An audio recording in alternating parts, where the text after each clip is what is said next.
They mocked her outfit, laughed at her boots, and whispered behind her back about her father's death.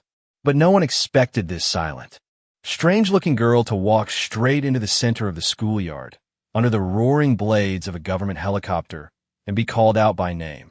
What's worse than being bullied for a dead hero of a father? Being proven wrong by the very girl you humiliated. And what does it really mean when someone tells you, be careful who you laugh at? You never know who's standing behind them. Because sometimes kindness is returned by silence. But cruelty? Cruelty wakes sleeping giants. Tell me, how would you have treated her?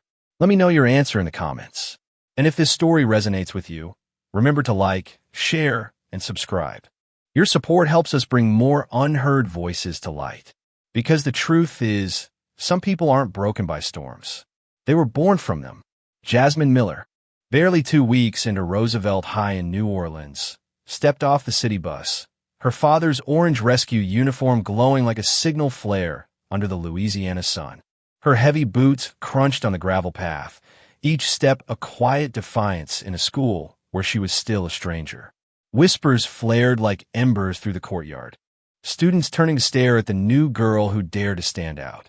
Ashley Grant, student council president with sleek brown hair and a designer skirt, allowed a sharp laugh that cut like glass.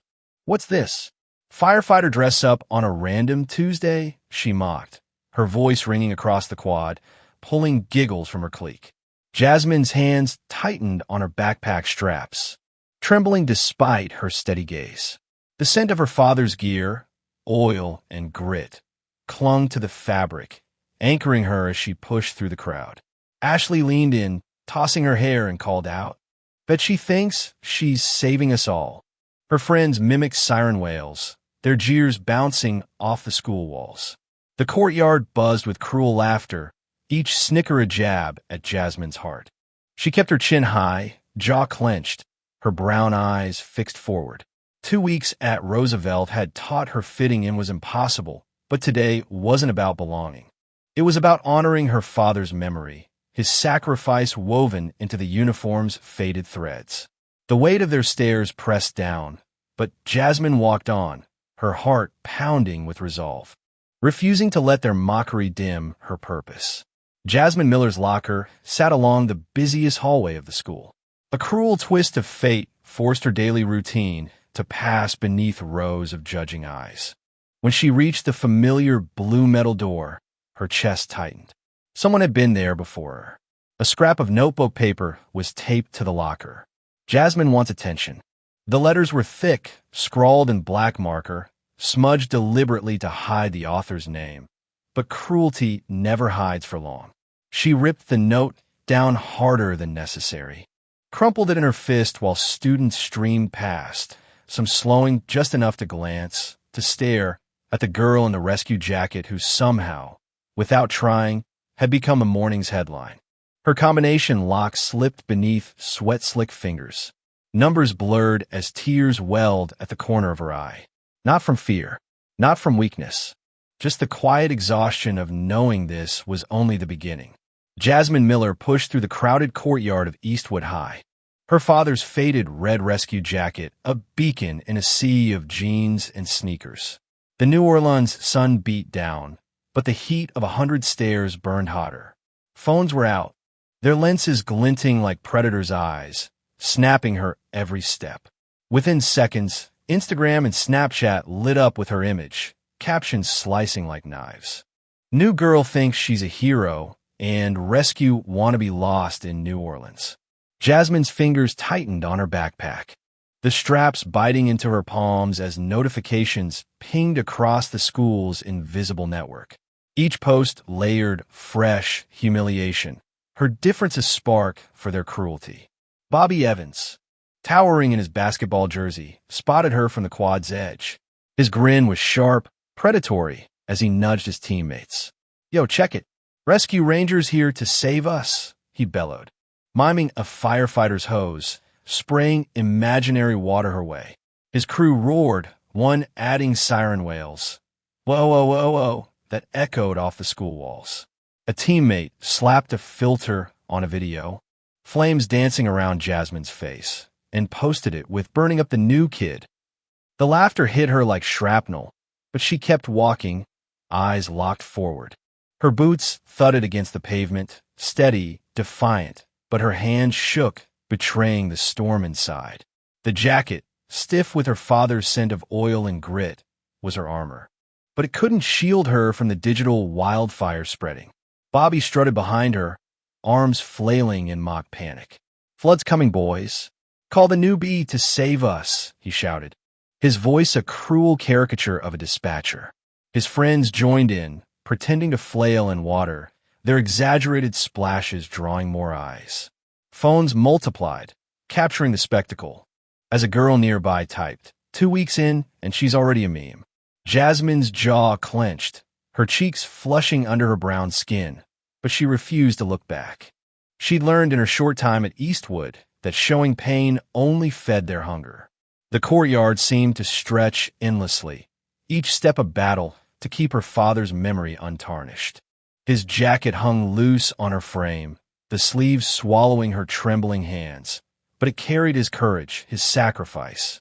She wouldn't let their mockery strip that away. No matter how many likes their posts racked up, the bell was still far off, and the room felt smaller, the air thicker with judgment. Amara's heart pounded, her breath shallow, but she sat tall, refusing to let their cruelty break her. Jasmine Miller slid into the back of the math classroom at New Orleans High, shoulders hunched, seeking refuge in the hum of equations. The chalkboard blurred with algebra as Mr. Reynolds lectured, oblivious. Jasmine traced her notebook's edge, wishing herself invisible. But Bobby Evans, in his gleaming varsity jacket, had other plans. Spotting her, he grinned sharply, stood under the pretense of needing a pencil, and veered straight toward her desk. With a theatrical sweep, he knocked her textbook, notes, and pencil case to the floor, the clatter slicing through the room. "Whoops, Flood must have swept it away," he jeered, flailing his arms in a mock wave. Splush. The class erupted. Some covered their mouths, others pointed, whispering, "What a mess," and "Think she's something." Bobby crouched low, feigning help, but kicked her pencil farther, hissing, "Careful, rescue girl. No chopper for your homework." Jasmine's face burned, her hands trembling as she gathered her things. The giggles landed like pinpricks, whispers like, "Why's she even here?" cutting deeper. Though her instincts screamed to fight back, 2 weeks at New Orleans High had taught her silence was safer. Sitting tall, she fixed her eyes on the board, letting defiance hold her together. The weight of 1,000 stairs couldn't match the heaviness in her chest. Jasmine Miller slipped into the quiet of the girls' bathroom at Roosevelt High, the hallway's clamor fading behind the heavy door. She stood before the wide mirror, her reflection a stranger in the dim fluorescent light. Her fingers traced the rescue tag hanging beneath her collar, the etched name, David Miller, cool against her skin. Her breath hitched as a memory surged, her father's warm laugh, his hand ruffling her hair before he left for his final mission. "You're my anchor, Jasmine," his voice echoed in her mind, steady and sure. She gripped the sink's edge, knuckles paling, as the mirror blurred with unshed tears. Her mother's warning echoed, "People won't understand why you wear it. They'll judge before they ask." But she'd pulled it on anyway, fastened every button like armor. "But today isn't for them. It's for your father. I don't need them to understand." In the mirror, her reflection looked smaller than she felt. But she stood anyway. Her father, smiling, waving from a rooftop swallowed by floodwater. His rescue jacket shining against the storm clouds. That image burned behind her eyes, steadied her breath. The faint hum of a dripping faucet filled the silence, each drop a tick of time, pulling her back to reality. A girl burst through the door, her sneakers squeaking, and shot Jasmine a smirk. "Nice costume, new kid," she said, her tone dripping with mockery before she vanished into a stall. Jasmine's shoulders stiffened, but she swallowed the sting, her eyes locked on her reflection. The tag pressed against her chest, a tether to her father's courage. She straightened, smoothing the fabric of her resolve, and pushed back into the hallway's chaos. The bell's sharp ring sliced through the air, urging students toward classes, but the whispers still trailed her. A boy muttered, "What's with the weirdo vibe?" as he brushed past, his backpack grazing her arm. Jasmine's heart thudded, each beat a battle to keep her father's memory sacred. She clutched her books tighter, the edges digging into her palms, and moved toward her math class. A group of girls near a water fountain giggled, their eyes darting her way. "She's trying way too hard," one whispered, loud enough to cut. Jasmine's cheeks warmed, but she kept her gaze forward, her steps deliberate. The hallway's fluorescent lights buzzed overhead, casting harsh shadows, but she walked through them, unyielding. A teacher's voice called out, "Move along, people," but the stairs lingered, heavy as storm clouds. Jasmine's fingers brushed the tag again, its weight grounding her against the tide of judgment. She'd been at Roosevelt High only 2 weeks, and already the school felt like a maze of hostility. Yet today wasn't about fitting in. It was about carrying her father's name, his sacrifice, through every cruel glance. As she reached the classroom door, a final whisper hit her. "She's such a tryhard." Jasmine's lips tightened, but she stepped inside, her resolve a quiet fire burning brighter than their scorn. A storm of words was brewing, ready to crash over Jasmine Miller's fragile resolve. She sat alone under a sprawling oak in New Orleans High's outdoor lunchyard, the Louisiana sun filtering through leaves, casting dappled shadows on her tray. Her sandwich lay untouched, her fingers picking at its edges as she tried to block out the distant chatter. The yard buzzed with life, but Jasmine was an island, her solitude a shield and a curse. Ashley Grant, flanked by Bobby Evans and Lauren Hayes, cut through the crowd like a blade, their designer bag swinging. Ashley's brown hair glinted, her smile sharp as she zeroed in on Jasmine. Without invitation, she dropped onto the bench across from her voice syrupy with false concern. "Hey, rescue girl, we get you trying to stand out, but this whole hero act is getting old," she said, tossing her hair. Bobby chimed in, his laugh like shattering crystal. "Seriously, why not hit them all? We could show you some actual style." Lauren leaned forward, her tone patronizing. "We're not being mean, okay? You're just making everyone uncomfortable, like you're desperate to be different." The yard grew quieter, tables turning, eyes locking onto the scene. Jasmine's grip on her tray tightened, her knuckles paling, her pulse hammering in her ears. She stood slowly, the bench scraping against the ground, her eyes blazing with a fire that made Ashley's smirk flicker. "You don't know anything," Jasmine said, her voice low but edged with steel, each word a bullet held back too long. The air stilled, students leaning closer, sensing blood in the water. Ashley recovered, her laugh sharp and loud, meant for the crowd. "Oh, please, what are you going to do? Call your dad to hose down the drama?" The words landed like a slap, Jasmine's breath catching as if the air had been sucked from a yard. Her lips parted, ready to unleash a truth she'd guarded since her first day at New Orleans High, when a low rumble broke the silence. It grew louder, a tremor shaking the ground, rattling trays and cups. Students froze, heads whipping toward the sky. The roar started as a distant hum, like thunder rolling over the Louisiana sky.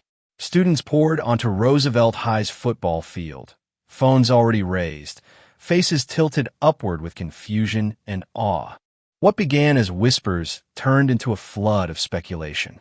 A military helicopter, its olive green body marked clearly with the FEMA insignia, sliced through the clouds.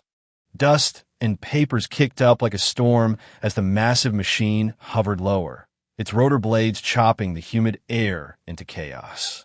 Security guards rushed to form a shaky perimeter, shoving students back with quick commands. Teachers emerged from doorways, some shielding their eyes, others simply too stunned to move. Across the PA system, the voice crackled through the noise, steady but loud enough to slice through the chaos. "Jasmine Miller, please report to the football field immediately." Silence rippled outward like shockwaves.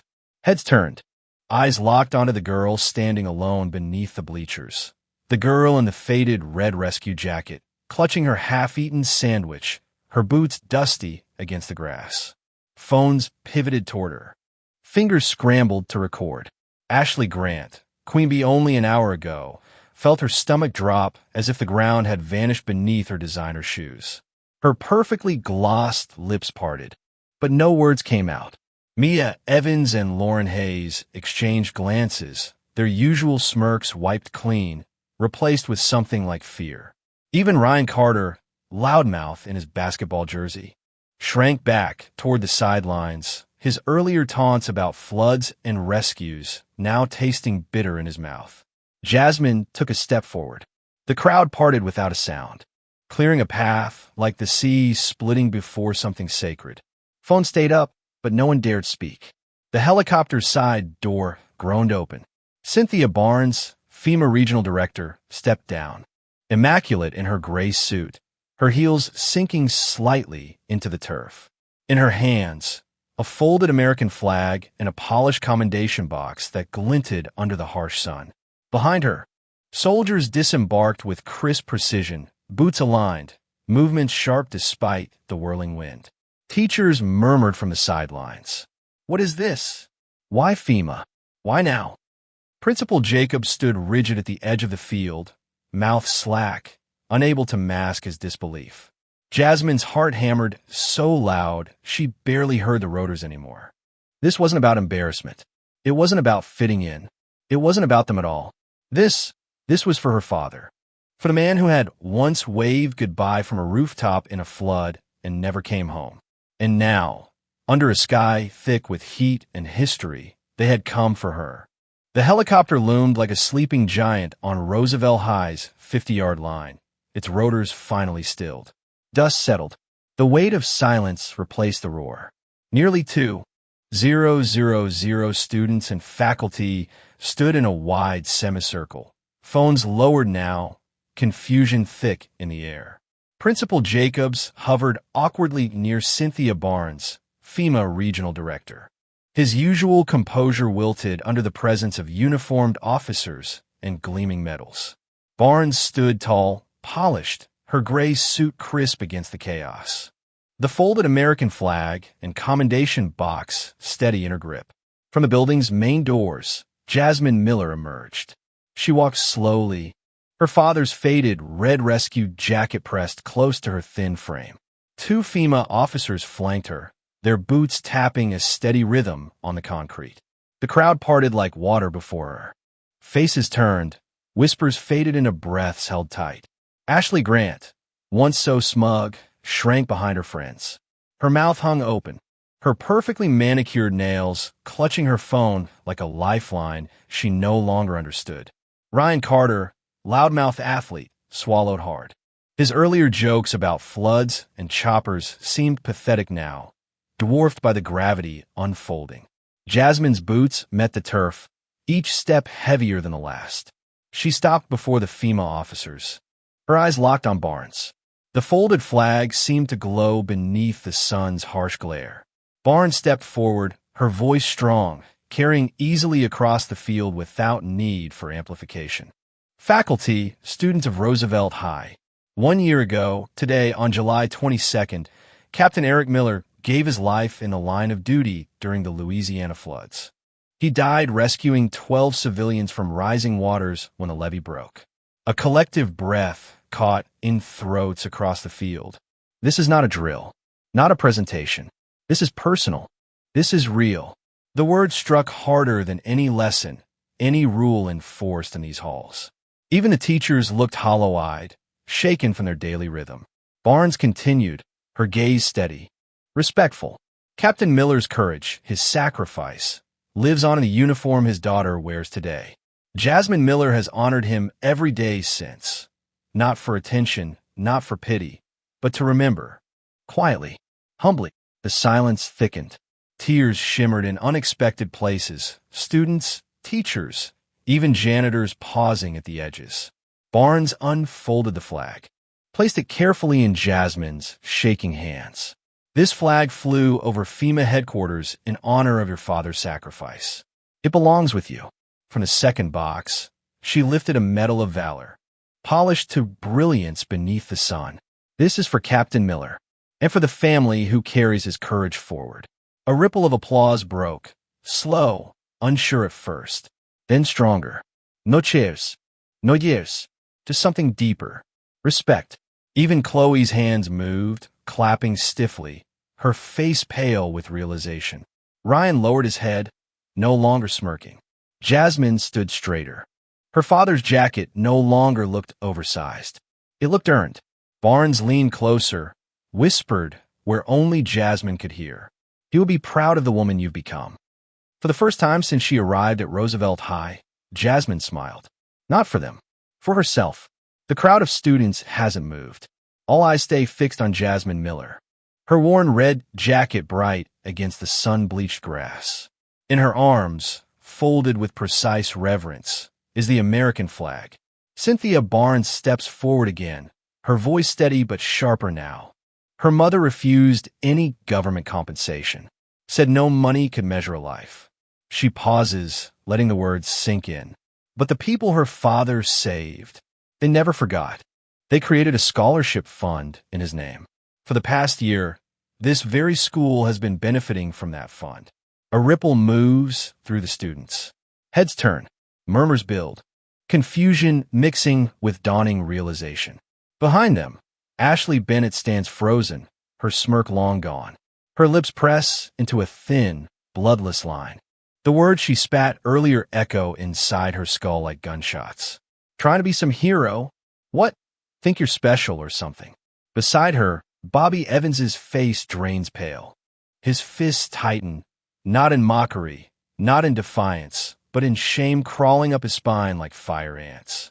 MS Reynolds, watching from near the faculty line, lets out a soft, knowing smile. Her eyes catch Ashley's, then Bobby's. Her tone cuts through the quiet with gentle precision. Never mistake a small cat for weak prey. Sometimes that cat stands with lions, kings of the mountain. She lets that sit. Among those 12 rescued, there's one name people in this country still don't say out loud. The silence sharpens. Students glance at each other. Military leaders? Senators? Names on news tickers?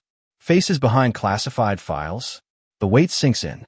Jasmine lowers her head, clutching the flag closer. No words, no need. She steps forward through the stunned crowd, her path parting without resistance. Not out of awe, out of sudden, crushing understanding. Ashley doesn't move. Her breath catches. Bobby looks down. Neither dares meet Jasmine's gaze. The girl they mocked walks past them, steady, quiet, untouchable. Her footsteps no longer stumble. Her father's flag no longer feels heavy. When it was all over, something in the air had changed. Like a curse quietly broken. The students of Roosevelt High drifted away in small clusters, glancing back as if they'd just woken from a dream they didn't understand. Tyler Brooks was the first to approach Jasmine. Gone was the cocky grin, the careless bravado. His face was streaked with tears he didn't bother to hide. His hands shook slightly as he fumbled for words. I'm sorry, he said, barely more than a whisper. Your dad, he was a real hero. I didn't know. I didn't understand. I'm so sorry for what I said, for what I did. Jasmine looked at him for a long moment. Not at the boy who had mocked her locker, shoved her books, laughed at her pain. She looked at the boy who, for the first time, seemed to understand something bigger than himself. He's my dad, she said simply, and now you know why I wear this. She touched the old rescue jacket at her shoulders. No longer a target, but a symbol of something far beyond teenage cruelty. Not for attention. To remember, heroes are real. Sometimes they're closer than you think. Bobby Evans hovered nearby. The girl who once ruled the hallways with cruel smiles and whispered jokes suddenly looked small, fragile beneath the weight of her own realization. I said awful things about your father. Madison blurted. I didn't know. You didn't ask, Jasmine said. No, Angel. Just quiet sadness. You saw something different. Decided that made it weak. Maybe next time, think about what you don't know before you decide to hurt someone. Behind them, the helicopter's blades churned to life again, the wind stirring loose papers across the field. Students watched, hushed now, understanding they'd witnessed something that wouldn't fade with the ringing of the next bell. The girl in the faded red jacket wasn't a target anymore. She was a reminder that everyone carries a story, that heroism lives in the real world. And sometimes, the people we mock or ignore are tied to something far greater than any high school pecking order. Jasmine stood there long after the helicopter vanished into the afternoon sky, clutching her father's folded flag against her chest. And for the first time since the day he died, she didn't feel alone. The next Monday wasn't like any Monday before. No stairs, no whispers, no yokes. The halls of Roosevelt High were quieter, not out of fear, out of realization. The principal's voice echoed through the PA first thing. Today, Roosevelt High establishes a new standard. Bullying isn't tolerated. Indifference isn't excused. Respect isn't optional. It's expected. In every classroom, teachers paused. Posters came down. New ones went up. Words like compassion, accountability, courage. Not quotes. Promises.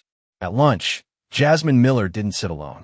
Not because someone forced it, because people finally understood bravery doesn't look how you think. Ashley Torres approached first, not with hollow apologies, but with action. There's a fundraiser for families like yours. I'm signing up. Bobby followed. So am I. We started this mess. Well, fix it. Other students joined. Quietly. Sincerely. A ripple becoming a wave. Later that week, Roosevelt High held its first assembly of recognition. Not for trophies. Not for GPA. For resilience. For those who carry unseen battles and still show up. Jasmine was asked to speak. She didn't say much. Just enough. You judge what you didn't understand. I carry my father's name because he carried others to safety. You laughed. But someone always hears the laughing. Now you hear this. What you say. What you ignore. It matters. Her words landed harder than any punishment. In the back, a teacher wiped her eye. As Jasmine stepped down, students stood. Not all. Not loud. But enough to change something permanent.